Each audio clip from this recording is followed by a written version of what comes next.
Zach Wilson. Zach Wilson didn't belong in the NFL. When he plays, it doesn't look like he knows or reads or studies.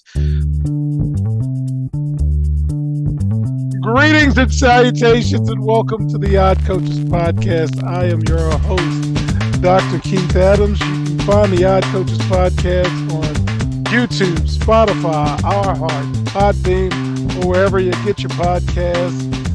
With me today, our cavalcade of stars. We're going to start off with our favorite political consultant, Merv Jones. Merv, how you doing this taping day? Always good to see you. Always good to be seen better than viewed, as my grandmother would say. But Browns won again. I can't complain. We'll find something to complain about. Also with us today, Captain for Life, Will Cotton. Will, how are you, sir? Man, I actually got to saw a lot of games today. So, yeah, it was fun. It was a good day. And I got to study. So everything was a win-win.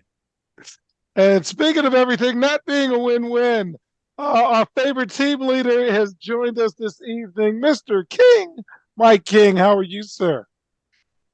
I'd be better if John Harbaugh was fired. That's all I'll say. I'll get back to that later. Yes, and we'll get you going with the worst thing you saw today. But Will, since everything is plum drops and roses as we start segment one with the best, worst, and most surprising, what was the best thing you saw today, Will? Man, it was just to see the Cardinals keep going, man. That was great. You know, it was a game that was not even close, but so interesting and entertaining to watch. They brought it, man. That congratulations to that team. Everyone said they were going to be done. Everyone was going to be, they're going to lay over.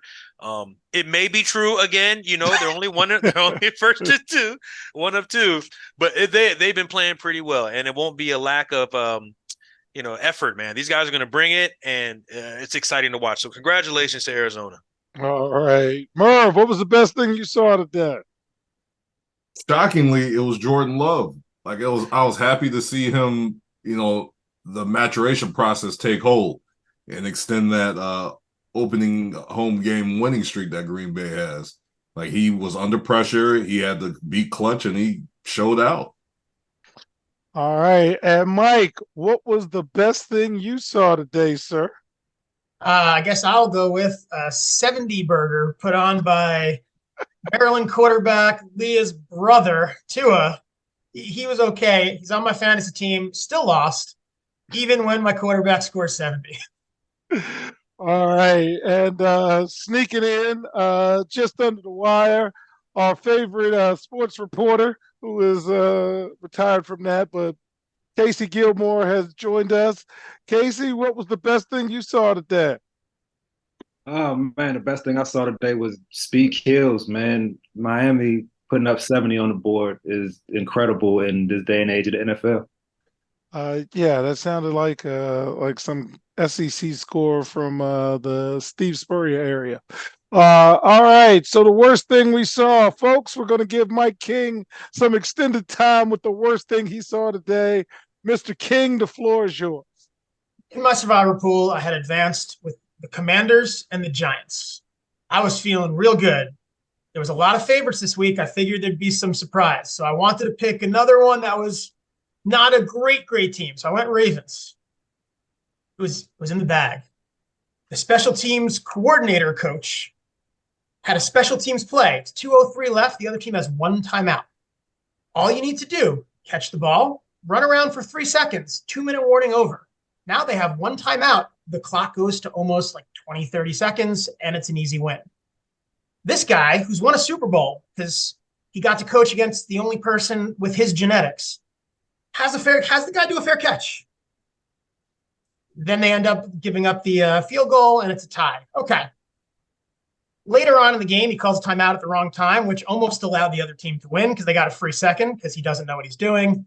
And then in overtime, Justin Tucker, the greatest kicker, blah, blah, blah, has 2 potential chances to kick field goals, but instead he either punts or decides to go for it on 4th and 3, which doesn't get complete. John Harbaugh should not be allowed back in the building. And I hate the Ravens, so I should be happy about this, but I decided to pick them this week. I was so close to having 3 just mediocre teams. The pool's almost down to nothing because the Cowboys and the Jags, but Strictly for entertainment purposes only. Okay, Will. What was the worst thing you saw today? Because Mike had to get that out of him, and that's what we're here for. Man, there was a lot of things today. You really couldn't pin your point in terms of what disappointed me. I mean, I guess for me, would have to be Baltimore. Baltimore here, they're playing the lowly Indianapolis, the Indy Colts. They're at home, and they just lay an egg. It was I couldn't even believe it happened. When I heard that they lost, I couldn't even believe it. It's either that and like Zach Wilson. Zach Wilson doesn't belong in the NFL. When he plays, it doesn't look like he knows or reads or studies. It's very difficult for you to win when you do stuff like that. He just is ineffective. Two running backs who had 36 yards total. That's embarrassing. It's terrible. It's there were some ugly things today. I'll say the rain did it, but there was a lot of ugly. But Zach Wilson is one of the ugliest, and the Ravens was the ugly for me. So worst for me to the week. All right, Merv, what was the worst thing you saw today? I was really hoping the Falcons were going to pull this out. I was really hoping so because I saw Bijan Robinson and their rookie quarterback DJ or BJ, I forgot his name, but especially off the heels of the comeback on Green Bay, I was like, okay, these guys are something I can believe in. This is like the retooling of Atlanta. But yet again, it looks like they're going to be tanking for Schuler Sanders and bring him down to Atlanta. So it's just tough. They're constantly in the rebuilding. All right. Casey, what was the worst thing you saw today, sir? Oh man, I was trying to decide between Sam Howell and Justin Fields. So I'm just gonna give it to both of them. You can't go out here throwing 4 interceptions and hold the ball for 10 seconds like Sam Howell does, but then the same thing Justin Fields, man, they're holding the ball way too long. And it's just not conducive. Sam Howell, he still got a lot of potential, but Justin Fields, man, I think he's wild. I think he's done, man.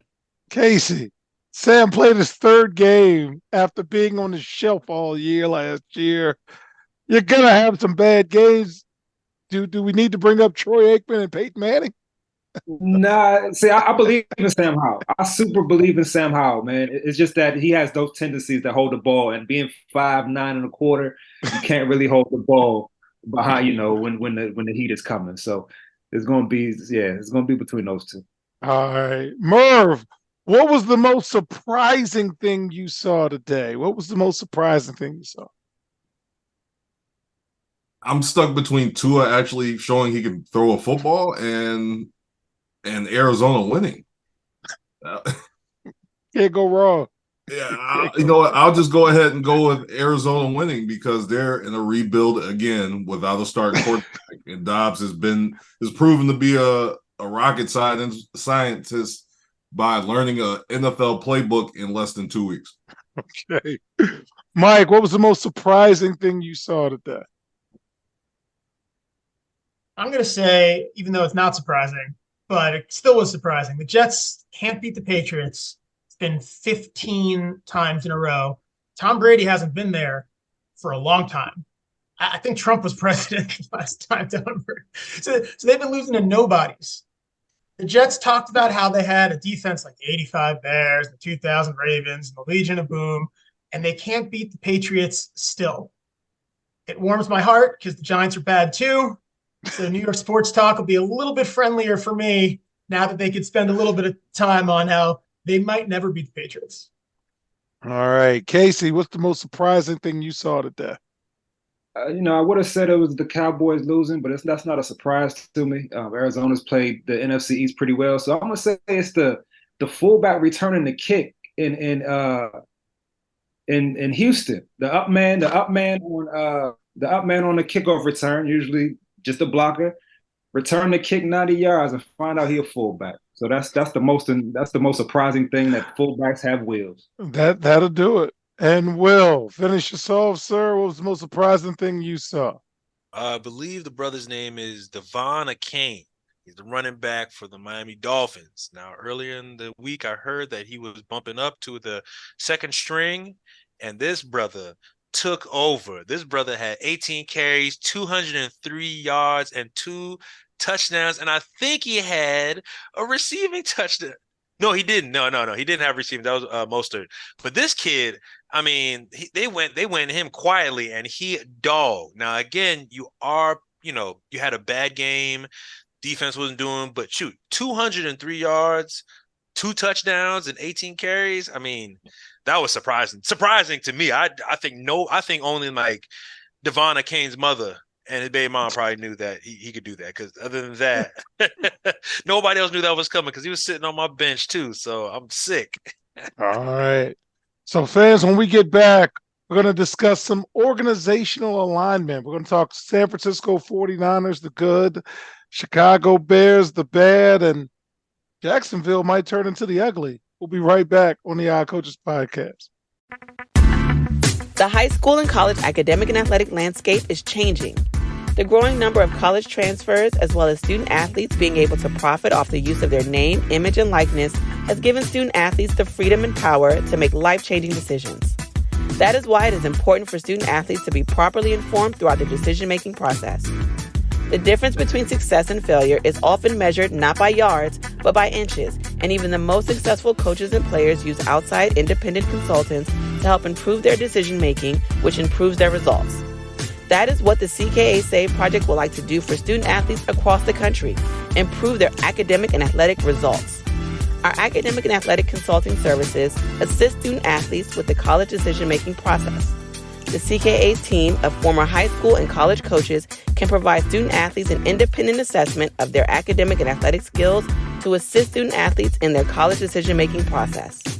Let the CKA team evaluate your academic and athletic ability to assist you in finding the right fit for your academic and athletic career. For more information, visit us on the web at www.ckasaveproject.org or schedule a free virtual consultation with Dr. Keith Adams by email at cka@ckasaveproject.org. Welcome back to the Odd Coaches Podcast. And in segment 2, we're going to talk a little bit about the importance of organizational alignment. We've got some business folks here, a social studies persons here, so let's talk about it. So San Francisco, they have signed Kyle Shanahan as head coach and general manager John Lynch for an extended period of time. They both arrived in San Francisco together in 2017, signing matching 6-year contracts. There seems to be complete alignment in San Francisco after running through Jim Harbaugh, Jim Tomsula, and Chip Kelly. So I want to start with Merv. Merv, can you talk a little bit about the importance of organizational alignment and what it seems that San Francisco's doing? Because they've been doing pretty well the last couple of years. Any thoughts, sir? I think they're trying to take a new stab at the Patriots model. You look how they kept Belichick in for they're keeping Belichick in for so many years, letting him run the show, even though he was GM and coach. But you have in tandem here. Actually, I'll take it even further back to Bill Cowher and the Steelers. And I hate mentioning the Steelers as a Browns fan. But when you have that kind of uniformity between front office and the coaching staff, you got to keep that together as long as you can. And, with the way contracts are going now, it's one of those things where you're not going to keep players forever. You're going to have to get rid of them sooner or later, or they're just going to get rid of you.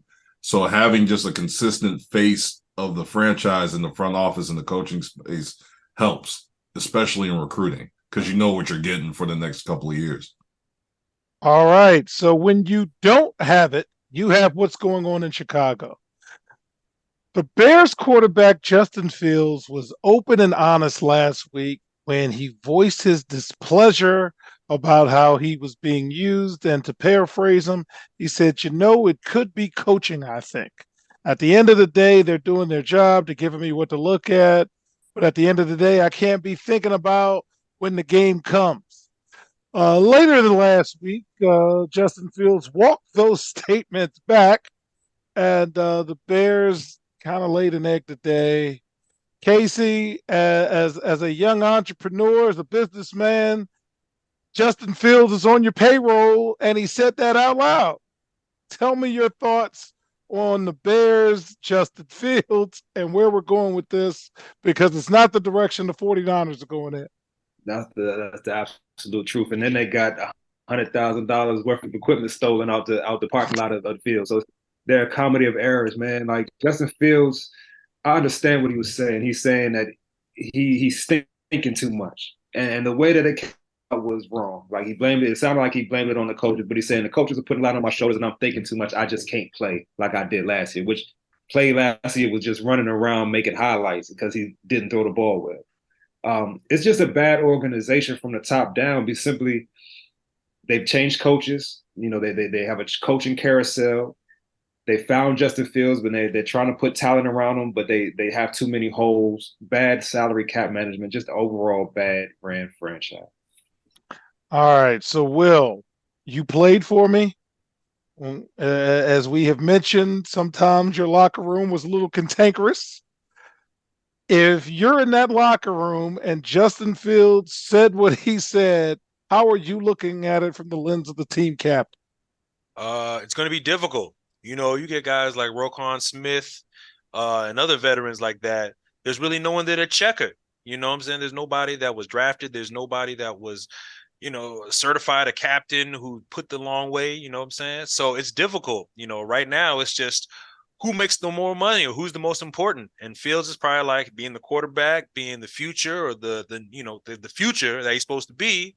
It's a lot of contentions. You know what I'm saying? There's a lot of people who are going back and forth in terms of, you know, responsibilities. You know, whose job is this? Da da da da da da da da da. You know, the opposite of San Fran. There's not a secure structure that they can go to and find what's going on. And that's kind of the difference between good organizations and bad organizations. It's not so much the players, it's the coaches, it's the managers, it's everything behind that. And, you know, I don't think they understand what they want to be. I think they aren't good enough, in my opinion, to be a playoff team. They weren't last year. I don't know where Justin Fields was getting all that hype from last year. And they're not, you know, they're not bad enough that they're going to the tank. So they're the worst place you could be is your purgatory where you're stuck.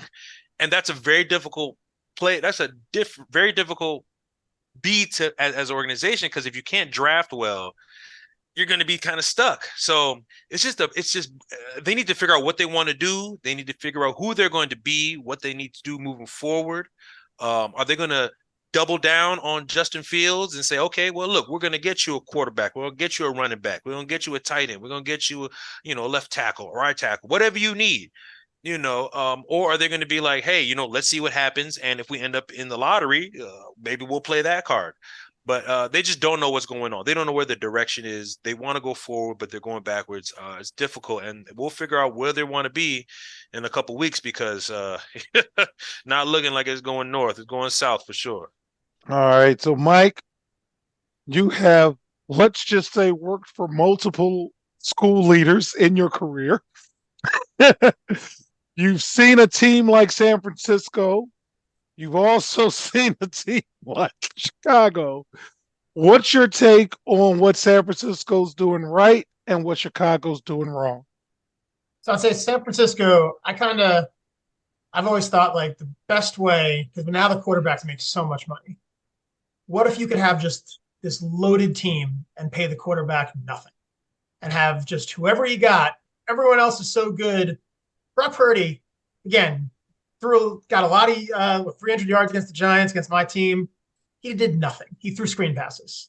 But the team is loaded. They've got 2 to 3 wide receivers, a tight end, a line, multiple running backs, and the defense is completely loaded.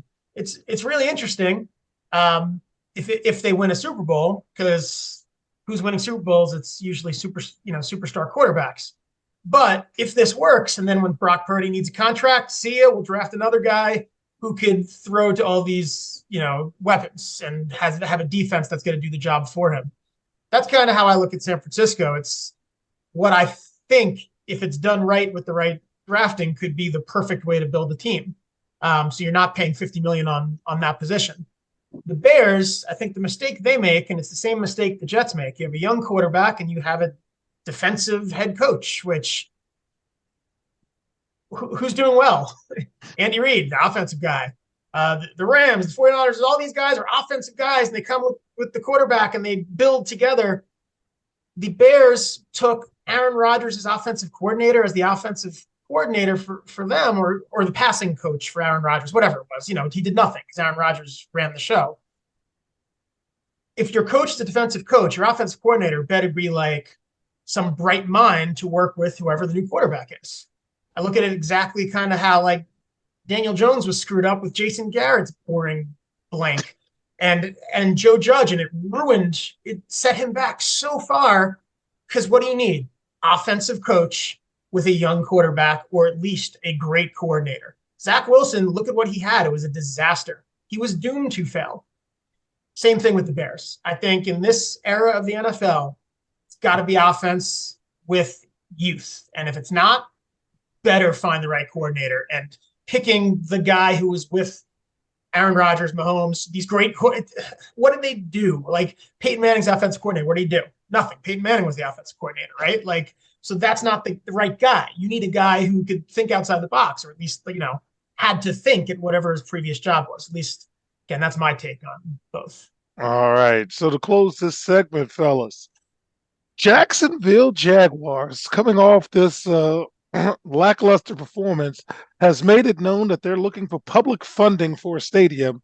And if they don't get it, they might leave Jacksonville.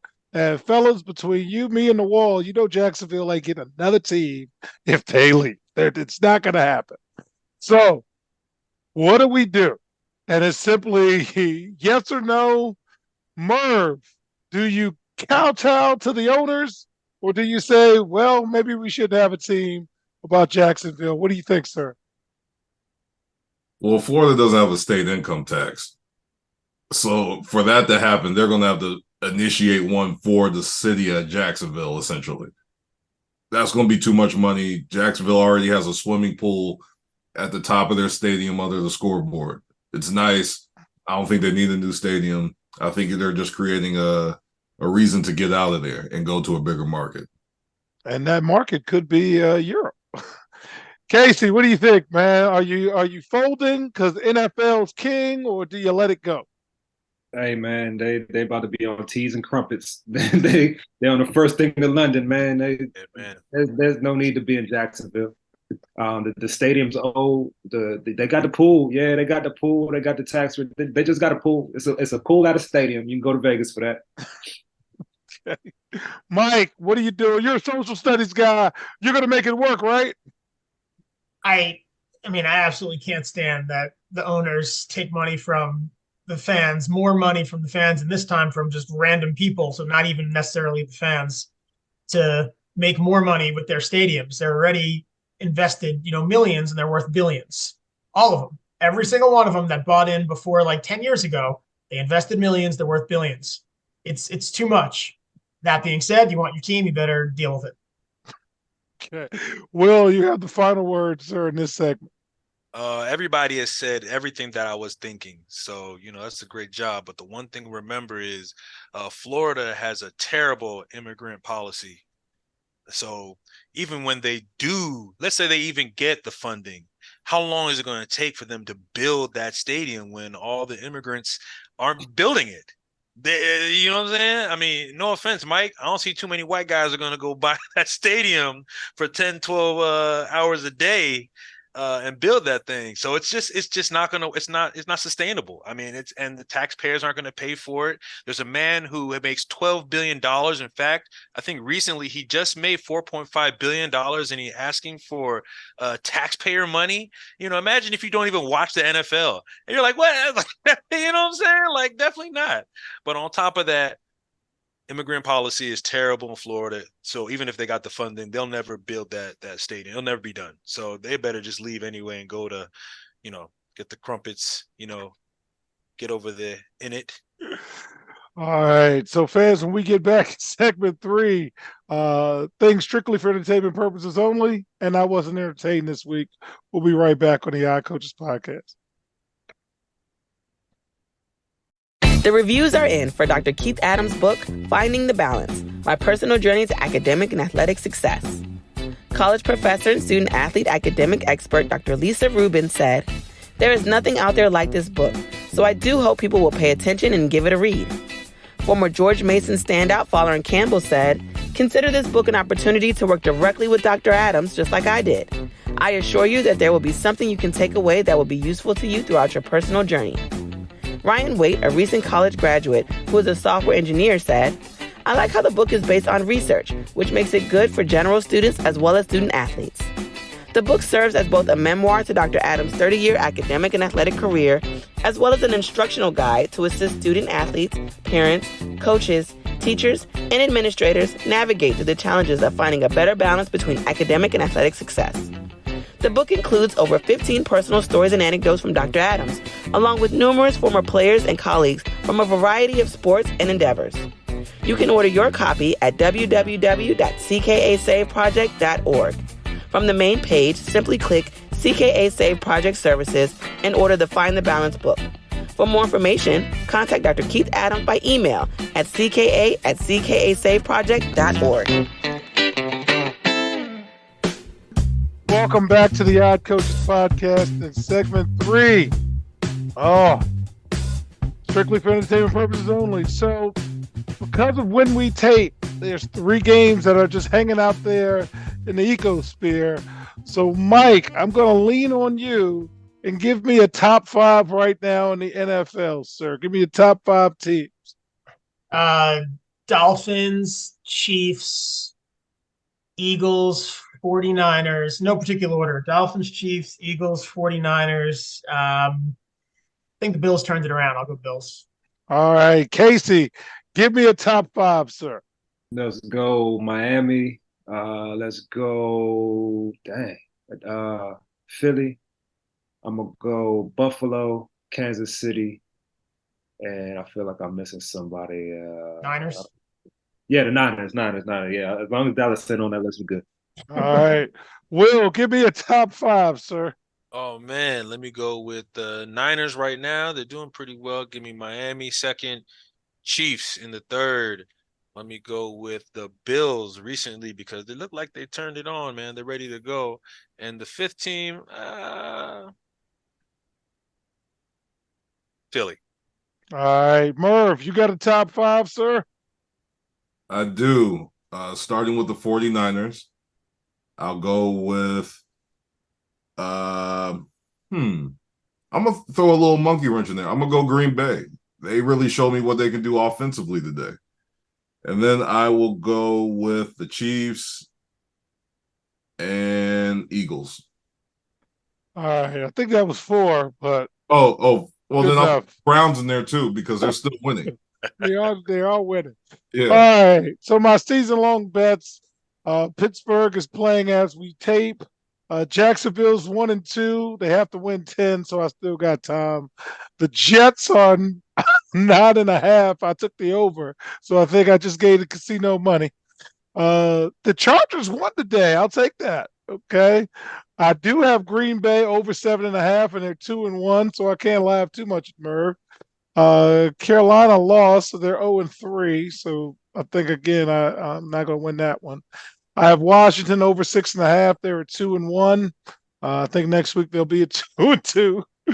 And Seattle, they got the win. And shortly, I'll tell you why I'm excited about that. And they're over 8.5. So in terms of strictly for entertainment purposes only, last week I was 2-3. This week I was 1-4, and part of that is my own fault. My game of the week spread, I had Green Bay minus 1.5. They won by 1. Curses foiled again. Now for the over-under, I had on my paper New England under 37, but my fat finger must have hit New England over. So that's my fault. So I got to take the loss. My 2 play was Seattle minus 6 and Miami minus 6.5. Miami looked really, really good. Yeah, Denver's bad, and I need to give Akil a call, Will, to see if he's okay. My 3 play, money line, King, I'm with you. I had Dallas, Kansas City, and Baltimore. That is the safest play of the week based on the schedule, and nope and nope. I didn't get it. My upset was, sorry, Merv, Tennessee over Baltimore. Over Cleveland. Didn't work out for me, but I wasn't too mad about that one, but I was mad about some of the other ones. So now let's move over to week 4. Game of notes. Detroit versus Green Bay's on Thursday. Sunday, Atlanta versus Jacksonville in London. Casey with the tea and crumpets. Miami versus Buffalo. That's probably the game of the week. Baltimore, Cleveland. Tampa Bay, New Orleans. Washington, Philadelphia. And New England, Dallas. So panel, Will, starting with you, what are you looking forward to next week? I'm gonna catch the early with the Bills, Dolphins, and if I can catch a back with for the Ravens and Browns, that'll be my 1 o'clock. 4:30, I have nothing. There ain't nothing I'm trying to catch, so maybe I'll take the boys to the park or something. But 1 o'clock is me. All right, Casey, what are we looking forward to next week, sir? I'm looking forward to watching the early morning London game on with the Toy Story. Me and the kids gonna watch the Toy Story version of the game. Oh, okay. But I'm interested in that Washington game. I'm interested in Miami, but I'm also interested in Detroit, Green Bay. Two division leaders playing. That should be good football. Wow, Mike, what are you looking forward to? I think the Thursday game could be pretty good. Lions, Packers, and the Monday night game, Giants, Seahawks. End of the season, it could have wild card 3 or 4, whatever wild card the last one is, implications. All right, and Merv, what about you, sir? What are we looking forward to? I am absolutely looking forward to the Ravens Browns. OBJ back in Cleveland. See what happens. And then see what Myles Garrett is going to do and see who he's going to line up over, because they kept on jackrabbiting him across the line and everybody had to shift. Secondly, and it's kind of petty because Belichick used to be the Browns coach and all of a sudden he just blew up once he went to New England, is the Dallas and Patriots game. I want to see Mac Jones get rattled and scared and see what did the one quarterback say? I saw shadows or ghosts. That's what I want to see. Oh, footsteps. Yeah. All right, Osley brothers. Okay. All right. So to close out, extended merch sale. Okay. So get yourself an Odd Coaches podcast or a CKA t-shirt. Go to www.cksaveproject.itemorder.com and go ahead and get your merch. A portion of the proceeds go to supporting student athletes receiving the Find the Balance book. Also, check out Motivation Monday, Monday Motivation Series. It's getting great feedback from a lot of our college folks and our high school people, so check that out. So on behalf of our cavalcade of stars, I'm Dr. Keith Adams saying thank you for listening and or watching the Odd Coaches podcast, and we'll see you on the sideline. Till next time. Take care. The Odd Coaches podcast is sponsored by the CKA Save Project. The CKA Save Project is an industry leader in providing student-athlete academic and athletic support. From assessing student-athletes' academic and athletic skills, to measuring and monitoring student-athlete academic progress, to improving student-athlete time management and organizational skills, the CKA Save Project provides wraparound services for student-athletes from middle school through college. For more information, visit us on the web at www.cksaveproject.org or schedule a free consultation with Dr. Keith Adams by emailing cka@cksaveproject.org. We hope you enjoyed today's show. The Odd Coaches podcast drops new episodes every Tuesday through Friday on most weeks. Make sure you subscribe to the Odd Coaches podcast on Apple Music, iHeartRadio, Podbean, Spotify, and YouTube. Follow the Odd Coaches podcast on Twitter and Instagram at Odd Coaches. Follow Dr. Adams on Twitter and Instagram at CKA Save Project. In addition, follow Coach Mike Francis on Twitter and Instagram at Coach Franchise, spelled Coach FRANCHIZE. For more information about the CKA Save Project, please visit them on the web at www.cksaveproject.org. See you next time on the Odd Coaches podcast.